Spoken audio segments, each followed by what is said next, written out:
ధరణి సమస్యలపై కమిటీ భూమి సునీల్కు ప్రాధాన్యత, 4 సభ్యులతో అధ్యయనం, మెంబర్ సెక్రటరీగా సీసీఎల్ఏ అధ్యయనం తర్వాతే నిర్ణయాలని ముందే చెప్పిన దిశ.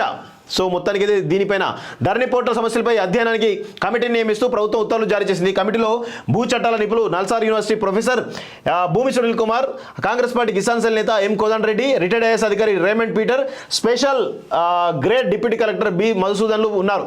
మెంబర్ సెక్రటరీగా chief commissioner of land administration వ్యవహరించనున్నారు. సీఎంగా బాధ్యతలు చేపట్టిన కొద్ది రోజుల్లోనే భూ సమస్యలపై రేవంత్ రెడ్డి సమీక్షించారు. తీవ్ర స్థాయిలో పేరుకుపోయిన సమస్యల పరిష్కారానికి ఆగమేఘాల మీద నిర్ణయాలు తీసుకుంటే కొత్త సమస్యలు ఉత్పన్నమవుతాయని భావించారు. అందుకే త్వరలోనే దీనిపై కమిటీ వేస్తామని ప్రకటించారు. ఆయన ప్రకటించినట్లుగానే మంగళవారం కమిటీని అధికారికంగా వెల్లడించారు. స్టడీ ఫస్ట్ స్టడీ చేసిన తర్వాత సో దీనికి కొంత కాల పరిమితిలో భాగంగా దీన్ని పూర్తి చేసి నివేదిక ఇచ్చే ప్రయత్నం చేయబోతున్నారు.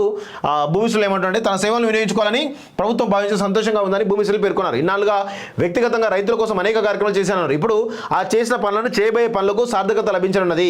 క్షేత్రస్థాయిలో అధ్యయనం చేసి సమస్యలకు పరిష్కార మార్గాలను వెతికేందుకు మరోసారి అవకాశం లభించింది. ఇన్నాళ్లుగా ప్రభుత్వాలకు తాను రైతు సమస్యల పరిష్కారానికి మార్గాలను సిఫారసులుగా అందిస్తున్నారు.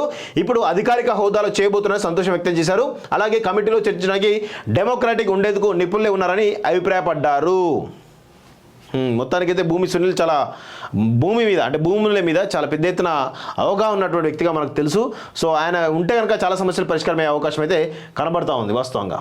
ధరణి సమస్యలపై కమిటీ భూమి సునీల్కు ప్రాధాన్యత, 4 సభ్యులతో అధ్యయనం, మెంబర్ సెక్రటరీగా సీసీఎల్ఏ అధ్యయనం తర్వాతే నిర్ణయాలని ముందే చెప్పిన దిశ. సో మొత్తానికి దీనిపైన ధరణి పోర్టల్ సమస్యలపై అధ్యయనానికి కమిటీని నియమిస్తూ ప్రభుత్వం ఉత్తర్వులు జారీ చేసింది. కమిటీలో భూ చట్టాల నిపుణులు NALSAR university professor Bhumi Sunil Kumar, Congress party Kisan cell నేత M Kodanda Reddy, retired IAS అధికారి Raymond Peter, special grade deputy collector B మధుసూదన్లు ఉన్నారు. మెంబర్ సెక్రటరీగా chief commissioner of land administration వ్యవహరించనున్నారు. సీఎంగా బాధ్యతలు చేపట్టిన కొద్ది రోజుల్లోనే భూ సమస్యలపై రేవంత్ రెడ్డి సమీక్షించారు. తీవ్ర స్థాయిలో పేరుకుపోయిన సమస్యల పరిష్కారానికి ఆగమేఘాల మీద నిర్ణయాలు తీసుకుంటే కొత్త సమస్యలు ఉత్పన్నమవుతాయని భావించారు. అందుకే త్వరలోనే దీనిపై కమిటీ వేస్తామని ప్రకటించారు. ఆయన ప్రకటించినట్లుగానే మంగళవారం కమిటీని అధికారికంగా వెల్లడించారు. స్టడీ ఫస్ట్ స్టడీ చేసిన తర్వాత సో దీనికి కొంత కాల పరిమితిలో భాగంగా దీన్ని పూర్తి చేసి నివేదిక ఇచ్చే ప్రయత్నం చేయబోతున్నారు. భూమిసులు ఏమంటారంటే తన సేవలను వినియోగించుకోవాలని ప్రభుత్వం భావించే సంతోషంగా ఉందని భూమిసులు పేర్కొన్నారు. ఇన్నాళ్ళుగా వ్యక్తిగతంగా రైతుల కోసం అనేక కార్యక్రమాలు చేశానన్నారు. ఇప్పుడు ఆ చేసిన పనులను చేయబోయే పనులకు సార్థకత లభించనున్నది.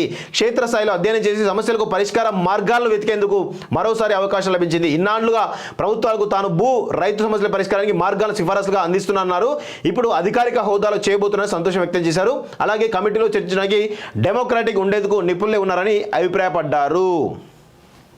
మొత్తానికైతే భూమి సునీల్ చాలా భూముల మీద చాలా పెద్ద ఎత్తున అవగాహన ఉన్నటువంటి వ్యక్తిగా మనకు తెలుసు.